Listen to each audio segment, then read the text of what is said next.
कारंजा लाड तालुक्यातील बाबासाहेब धाबेकर माध्यमिक विद्यालय यावर्डी या शाळेला 25 वर्ष पूर्ण झाल्याबद्दल शाळा रौप्य महोत्सवी वर्ष साजरे करीत आहे। त्या अंतर्गत 7 ऑक्टोबर 2025 रोजी वर्ग 8वी ते 10वी चे 35 विद्यार्थी व 5 शिक्षक यांनी नागपूर येथील National Environmental Engineering Research Institute NEERI व महाराष्ट्र रिमोट सेन्सिंग ॲप्लिकेशन सेंटरला भेट देऊन तेथील शास्त्रज्ञांशी वेगवेगळ्या विषयावर संवाद साधला। या विशेष शैक्षणिक सहलीमध्ये विद्यार्थ्यांनी निरी येथील शास्त्रज्ञांनी प्रदूषण मोजण्याचे मॉडेल दाखवून कशा पद्धतीने प्रदूषण एरिया मोजला जातो, थर्माकोल पासून रंग निर्मिती कशा पद्धतीने तयार केली जाते, नालीच्या प्रदूषित पाण्यापासून स्वच्छ पाणी कसे मिळवले जाते, निरी स्मृतिवनामधील विविध वनस्पती याबद्दल सविस्तर माहिती दिली व विद्यार्थ्यांनी सुद्धा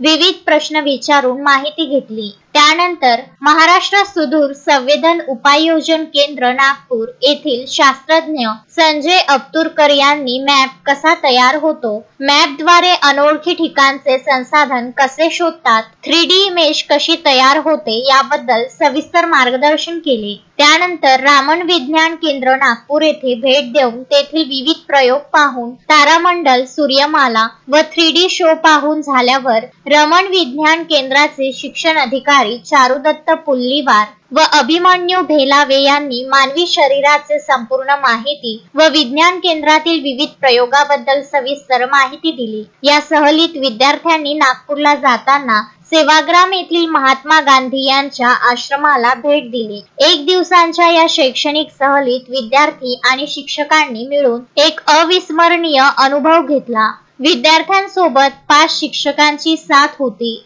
ज्यांनी या सहलीला अधिक सुंदर आणि शिस्तबद्ध बनवले। अक्षय लोटे, विदर्भ न्यूज, कारंजा लाड।